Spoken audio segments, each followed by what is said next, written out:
Pittsburgh Comic Expert here, coming at you with a mini haul video as well as an unboxing. Well, unpackaging, it's not really in a box. I haven't done a video in a while. Last video I said I was going to be taking a little break, and I have been. I've been slowly accumulating things,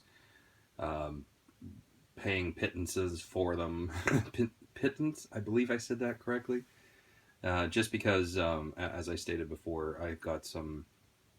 Well, it was Christmas for starters, and we're also thinking about moving, so we need to put some money into our home to get it ready to have a bunch of people come and judge it and judge us for how much shit we got piled up everywhere. That's what happens when you have children. Anyway, just want to get started. I may have showed this one before, but I'll show it again. These Marvel illustrated books, I always thought these were interesting. Just because they actually reprint, some of the comics in a pocketbook format, and pocketbook being you could throw them in your pocket and carry them around. And I always thought it was an interesting read, or was interesting to have. I actually have a couple of those. So there's the Incredible Hulk. That one's in decent shape. I mean, as you can see, I don't expect when I find these, it is rare that you find them in great condition, because people who read books like myself, I mean, you bend them with paperbacks. You bend them, you fold them, you throw them in your pocket, you sit on them, you toss them in your car. I mean, it just happens. So this one here, not bad shape. Only costs a couple of dollars. It has some ink spots up here as a bend in the corner. Not a huge deal. Again, artwork is pretty cool in this one, and it is reprinting some of the comics. I'm not exactly sure which one. It doesn't actually say what issue on the back, and I don't want to open it right now. So, pretty cool. It was at that resale shop I usually go to, and again, I hadn't been perusing him a lot because I'm trying to cut back on buying books. But he did tell me as soon as I walked in that he got a bunch of trades in, and I really don't buy trades. I'm not really interested in them, but I was like, well, I'll go look anyway, in case, you never know, he might have a first print of Hush or The Man Who Laughs or something like that over there. So I went and looked, and I found a couple of cool ones of these little pocket books, and I'll start with this one here. This was the Fantastic Four. That's actually the first 6 Fantastic Fours reprinted in pocketbook format. That's a great shape. A bit of a corner bend up there, and it's got some wear on the bottom, but I was really surprised to find this in that nice a shape, and this was just a couple of dollars. I mean, the guy, I looked on eBay, and this thing was going for a lot more than that. I mean, almost, at most I saw it for 20. At minimum it was 10, but hey, for $2 I'll take it.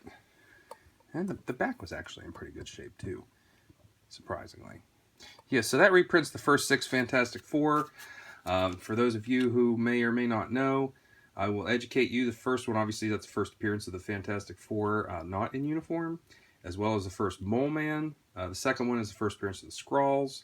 And you also have the Immortal, well, I like to call him that because he's one of my favorite bad guys, Dr. Doom, as first appearing in number 5. So there's some good ones in here. So yeah, let me give you another shot at that. If you ever see that, pick that up.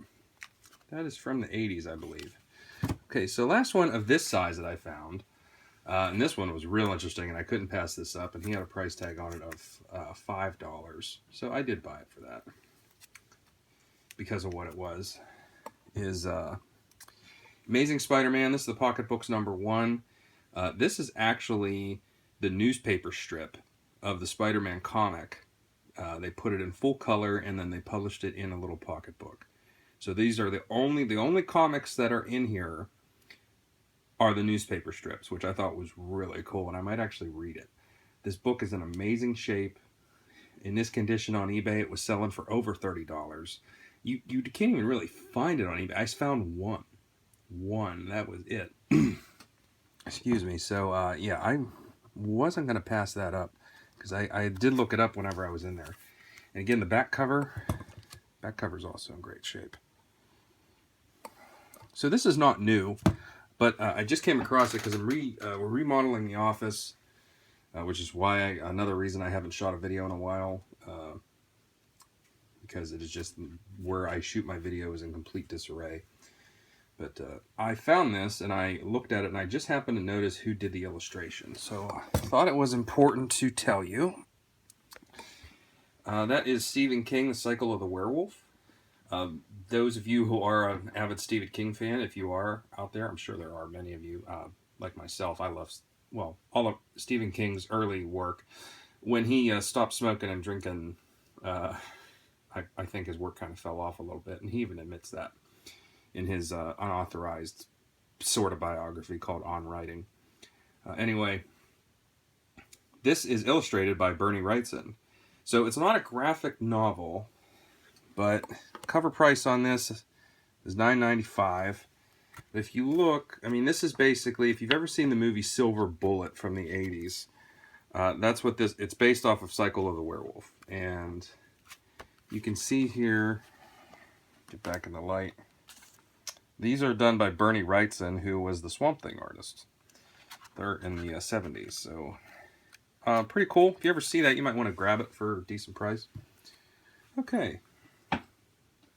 Some real cheap pickups. These cost me literally, I don't even want to say, because I'm trying to sell them on eBay. And if any of you happen to find me on eBay, I don't want you to give me negative feedback or anything. So went to, I'm only kidding, by the way. This was at the resale shop. The guy had gotten a handful of books in, and he's still running that deal, 3 for $1. So I really don't like Rob Liefeld at all. But I saw this was Youngblood #2, and I saw this is the first appearance of Shadowhawk, which was an underrated, in my opinion, Image character. I read a little bit of it. I don't really care for 90s cheese that much. I liked it back then, but I try to read it now, and it's just painful. So that's probably going to go on eBay. I've seen those going for about $10. That's that one, and then I came across this one. I was really surprised. Wildcats #2. That cover is right up Poison Ivy's alley. This one is really going for a good bit of money on eBay, and I was surprised. This is the first appearance of Wetworks. So I don't know. I read the first issue of Wildcats, and I really didn't care for it. But whenever I saw this gone, I looked it up because when I found it, I'm like, there's something weird about this book, and I can't remember what it was because I think I saw it in somebody else's video. And I looked it up on eBay, and you know, there's a couple up there selling for a good bit of money. So those are probably going to get listed, no doubt.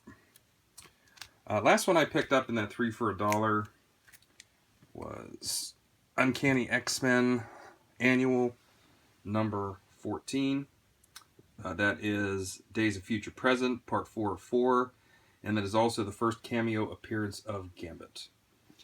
Doesn't sell for as much as was it $268 or $269? I don't remember the exact number.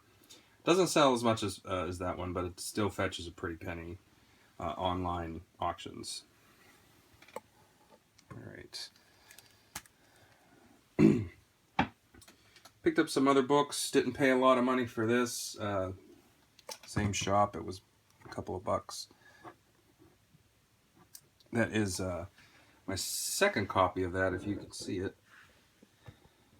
Just the camera a little bit here. That is Amazing Spider-Man 365. That is the first appearance of Spider-Man 2099. And it is the 30th anniversary supersized issue. So it's a pretty cool one to have. For the price, I wasn't going to pass it up. Trying something new here with a stand. Okay. Some books that took me a really long time to accumulate. I think I bought these one at a time. We had some new stuff here. Batman, Teenage Mutant Ninja Turtles, regular cover, #1. I picked up that Outcast, number 14. Not going to let that series lapse. I'm going to continue to pick those up because show's coming out soon, and it is a really good read. Starts out slow, but you know, I'm hooked at this point. Speaking of TV shows, another one coming out here, Lucifer. This is, I believe this might be volume 2 or volume 3. I don't know. I know there was an offshoot, a spin-off series from Hellblazer and Sandman back in the, I want to say late 90s. I wasn't collecting in the late 90s.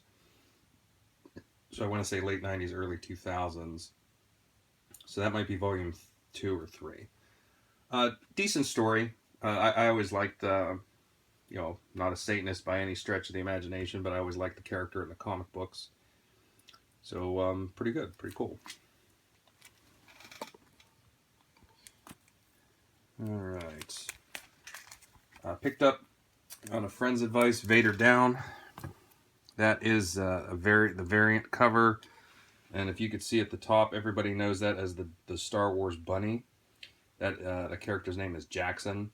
He disappeared in the 80s because George Lucas hates him. So he, in one of the books, I want to say it was 1986. I can't remember what issue of Star Wars, but he was gone. He just left on a freighter, said he was coming back, and he never did because nobody really liked the character. But I think that's these new artists' way of making fun of that character again, because he's in a couple of variant covers, and everybody just knows it as the Star Wars bunny or the Green Bunny. Kind of looks like Bucky O'Hare, but on drugs. Speaking of Vader Down, Darth Vader 13. That's Vader Down Part 2. I haven't picked up the recent installments of this crossover yet. Star Wars 13, Vader Down Part 3. Pretty cool Chewbacca. Well, yeah, I don't think that's Chewbacca. That is definitely a Wookiee, though. I haven't been reading Star Wars, so forgive me if... I just started reading the Vader Down story. I haven't read any of the previous 13 issues or previous 12 issues, so forgive me if I am wrong on that character, but I don't think that is Chewbacca, though. He doesn't look like him, and I read that issue, and Chewbacca's not dressed like that or wearing any type of decorative in the comic like that, so might be somebody else. But anyway, pretty cool cover. That was the variant, not a super special variant. And then, of course, that's a great cover there. That is good. Anybody who's been reading, I am almost caught up to the current. I haven't read. I'm up to issue 130. I stopped at 132, so I need to wrap it up. I have all the way up to 149 from, I want to say, well, I have 145 through 149. I have a nice chunk in between with All Out War. I have all of the Something to Fear. And I've got some stragglers before that. I don't have the whole run. I know Chris at We Love Comics has the whole run. But I'm trying to get, you know, all the modern, all the affordable ones out of the way. And then I've been kind of picking at the key issues, as you guys have seen in my previous videos. But it's going to take me a while because, again, I'm really taking it easy on my comic purchases because of the aforementioned items. All right. It's a great cover, though, by the way. I actually requested, I only have 2 comics on my pull list, and it's Walking Dead and Outcast, so, you know, that cost me a whopping $6 a month, plus tax, and, yeah, that's, really looking forward to the next one, because I requested the Tony Moore cover, and I hope we get it. Alright, I don't know if you're going to be able to see this. That is Howard the Duck. Well, that is Marvel Treasury Edition number 12, the Howard the Duck story. It's pretty beat up. Literally, that only costs a couple of bucks. A couple of bucks, that's all.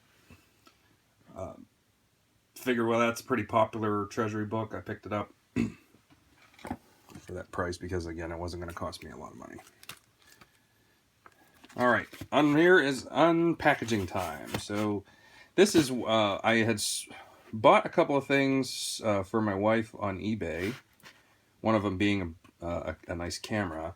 And I managed to buy it whenever they were giving like triple or quadruple eBay bucks. So I made some purchases, and this is one of those 3 purchases that are coming in from eBay bucks. And here we go. So let's open this bad boy up.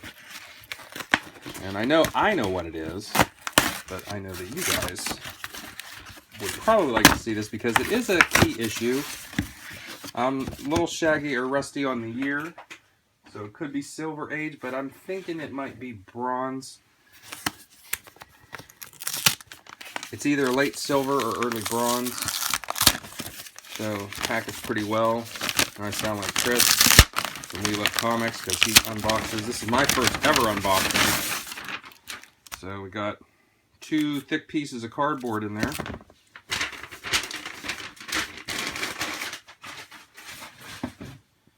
And so let's try not to destroy this.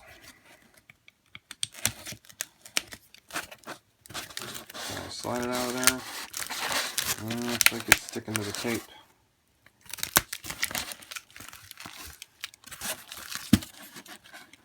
Give you a hint, the comic is a guy who wields a hammer. Yep. Alright. So, there we go. Looks like we got some fodder in here. Some extra bags and boards. That's fine. So, nobody was bidding on this book, and this cost me $1.25 in eBay dollars and shipping. So, it was like $6 total. I'm really happy with this. So, are we ready? Are we ready for the unboxing, unmasking, the big reveal? Are we ready? Boom. There we go. The Mighty Thor, number 179. I believe that does fall into the latter part of the Silver Age.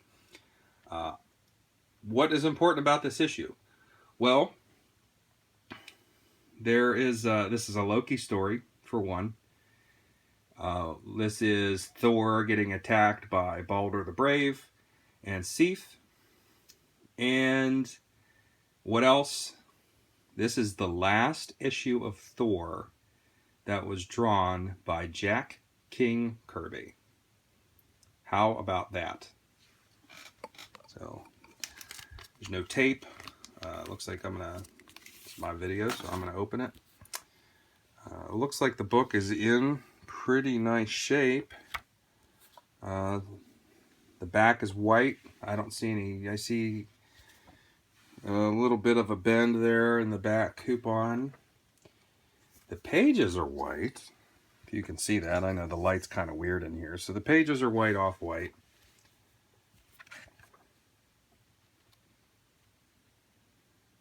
And here we are. You can see in that bottom corner here by Stan Lee and Jack Kirby. So there it is. The last issue of Thor by Jack Kirby. $6. That is what it costs. So, pretty cool, in my opinion. Alright, now for the bonus round. I have one more book to show you. And this was the only book I got for Christmas. But it was worth it, and this was from my 2 kids. Somehow, some way, even though they are not old enough to drive, one of them is, they are not old enough to drive, nor are they old enough to hold employment anywhere, but yet they still managed to buy me a comic, and not just any comic, an awesome comic at that, in great condition. So how they managed to do that, I have no idea. Are we ready for this? This was my Christmas gift. The Ghost Rider number 1. Thank you, Don Comic Book Junkie, for reminding me of these. I had been looking for these for a while and then stopped. And then you showed them you were doing a cover spotlight for somebody's contest. And it was it Murfinator? Might have been.